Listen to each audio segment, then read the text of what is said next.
Bonjour à tous, me revoici pour une nouvelle vidéo, encore une fois pour une revue lecture et pour vous parler d'un livre qui a rejoint ma palle très récemment. Donc je ferai une vidéo d'achat en même temps que mon bilan à la fin du mois d'août pour tout vous présenter ce que j'ai acheté pendant les vacances. Donc cette fois il s'agit de ce roman, Le Livre sans nom, d'un auteur anonyme. Donc c'est le premier tome d'une trilogie il me semble. Voilà. Un livre dont j'avais pas mal entendu parler, je pense que vous aussi d'ailleurs, il a fait un peu le buzz récemment là. Et j'étais très intriguée par ce roman, donc du coup je me le suis acheté là, étant donné qu'avec mes parents on est allé souvent en librairie pendant les vacances. Voilà, j'ai pas pu résister, même si bon j'essaye de faire descendre ma palle et tout, mais bref. Euh, donc alors c'est un thriller fantastique. Au début je pensais que c'était un thriller pur, mais en fait non, c'est vraiment un thriller fantastique dont l'intrigue se déroule en Amérique du Sud, dans une petite ville nommée Santa Mondega, qui a la particularité d'une part d'être ignorée du reste du monde. Voilà, apparemment elle ne figure pas sur les cartes et les règles qui régissent la vie des habitants de Santa Mondega ne sont pas exactement les mêmes que dans les autres villes du monde. Et son autre particularité, c'est d'être placée à un endroit sur la Terre qui fait que tous les 5 ans, elle assiste à une éclipse solaire totale, ce qui est assez exceptionnel puisque normalement les éclipses ne surviennent pas selon ce cycle-là. Donc du coup, voilà, une ville assez particulière et dont les habitants sont assez particuliers aussi puisque du fait de son isolement et de cette histoire d'éclipse, une partie de la population est assez, enfin diffère pardon, du commun des mortels et il s'y passe pas mal d'événements assez étranges, un petit peu surnaturels. Donc l'histoire commence en fait avec un prologue durant lequel on assiste à l'attaque d'un homme appelé le Bourbon Kid qui arrive dans un bar à Santa Mondega et qui tue plein de gens en fait. Donc voilà, on ne sait pas trop pourquoi ni comment, mais voilà, on sait juste qu'il arrive et qu'il tue plein de gens.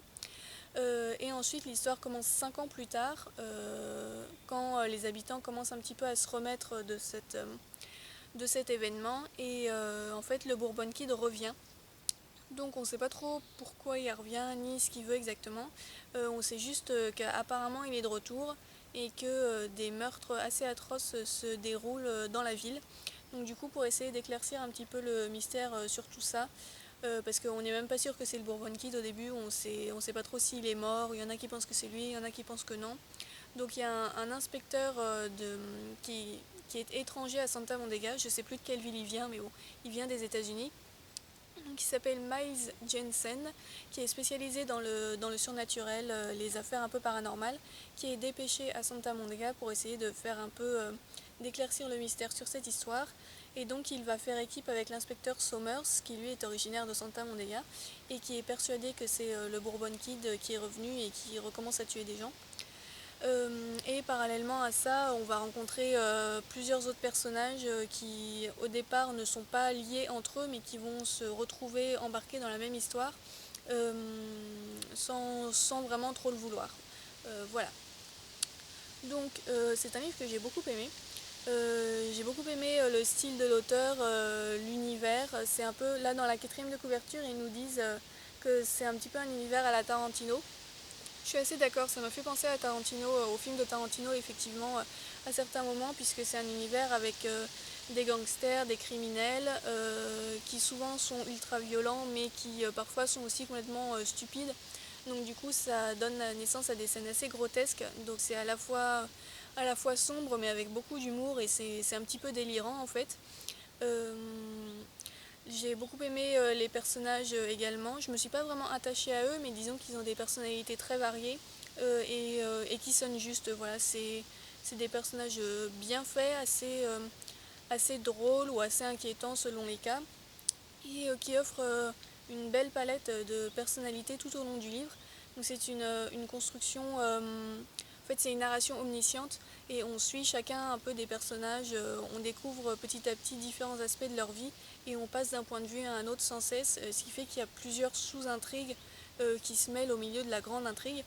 Donc ça c'est une construction que j'aime beaucoup dans les romans, souvent j'aime bien, je crois que je l'avais déjà dit d'ailleurs dans une autre vidéo, j'aime bien les narrations omniscientes comme ça.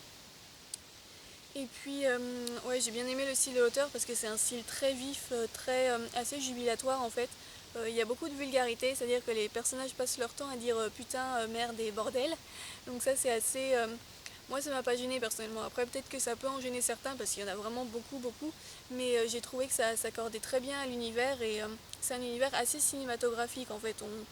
On voit vraiment on voit vraiment les images, si vous voulez. D'ailleurs, on sent que l'auteur aime le cinéma, puisque, bon, d'une part, les personnages eux-mêmes font beaucoup de références à des films au cours de l'histoire, dans leurs dialogues, etc.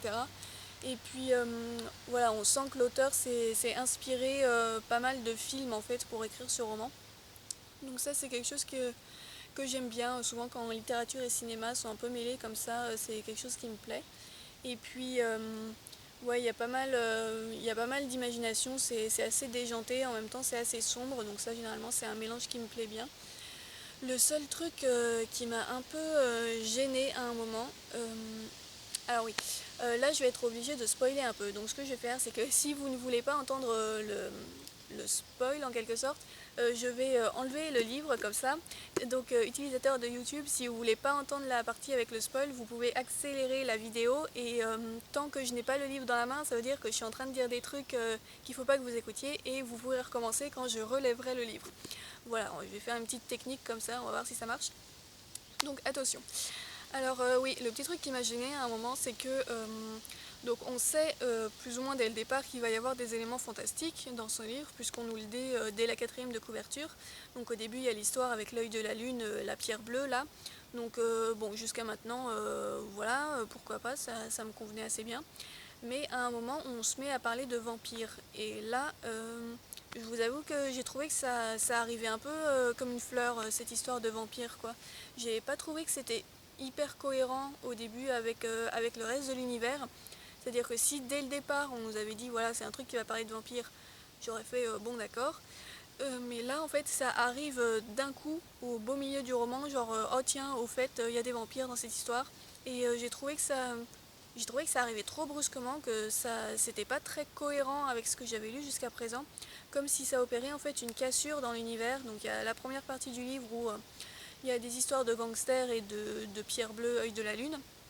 Et d'un coup, paf, il y a les vampires qui arrivent, et là du coup on part dans une direction un petit peu différente, même si bon ça reste la même histoire bien sûr, mais voilà, le fait qu'il y ait des vampires qui arrivent comme ça d'un coup, un petit peu comme s'ils sortaient de nulle part, ça m'a semblé assez curieux.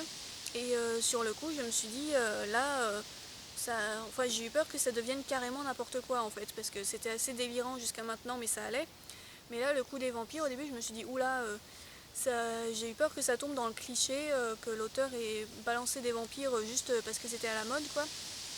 Et donc, voilà, la transition est pas très bien passée pour moi à ce niveau-là, donc ça m'a un peu gênée pendant une partie de ma lecture. Ensuite, j'ai fini par me remettre bien dans l'histoire, et parce que l'histoire est quand même bien menée jusqu'au bout, avec les vampires aussi. Mais voilà, le fait d'avoir introduit des vampires brutalement comme ça dans un univers qui, à mon sens, n'en avait pas tellement besoin ou n'était pas tellement adapté en fait, je sais pas trop comment expliquer. Voilà, ça m'a un peu gêné sur le coup. Donc voilà, j'ai fini ma séance de spoil, donc vous pouvez recommencer à regarder si vous ne vouliez pas écouter cette partie-là.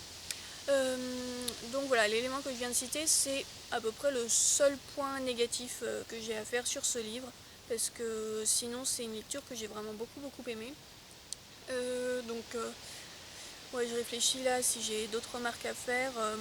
J'ai beaucoup aimé la dernière partie du livre parce que les éléments commencent vraiment à s'enchaîner rapidement jusqu'à la fin et il y avait beaucoup de suspense, donc la fin m'a beaucoup plu. Et une autre chose que j'ai vraiment aimé dans ce livre, c'est l'absence de manichéisme, puisque moi j'aime pas trop les histoires où il y a les gentils contre les méchants, vous voyez, je trouve que c'est un peu simple au bout d'un moment.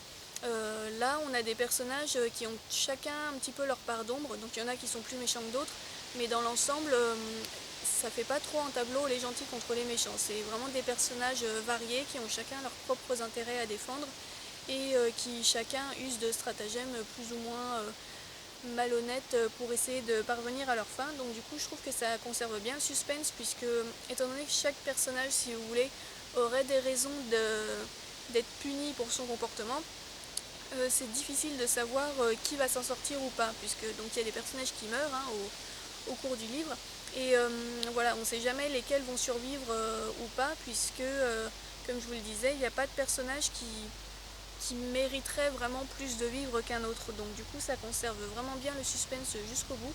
Donc j'ai bien aimé ce choix qu'a fait l'auteur de ne pas nous annoncer, si vous voulez, dès le début qui allait gagner, quoi, en gros. Puisque il y a des personnages, au cours du roman, il y a des personnages qu'on pourrait penser principaux qui meurent. Donc du coup, ça fait un effet de surprise assez plaisant, je trouve. Et voilà, c'est un autre point qui m'a beaucoup plu dans ce livre.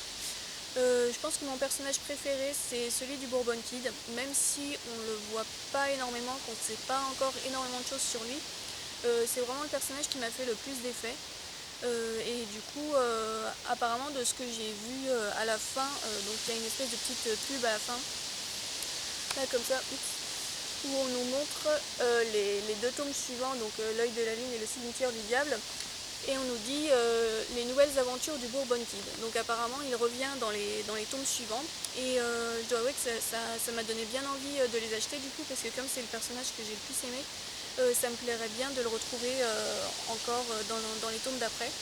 Donc je pense qu'ils rejoindront ma palle dans pas trop longtemps, même si bon là comme je vous le disais, j'ai acheté plusieurs livres pendant les vacances, donc je vais essayer de plus trop en acheter. Mais voilà, une bonne découverte avec le livre sans nom que je vous invite à découvrir si vous aimez un peu les romans assez avec pas mal d'action, assez sombres et assez insolites, on va dire entre guillemets.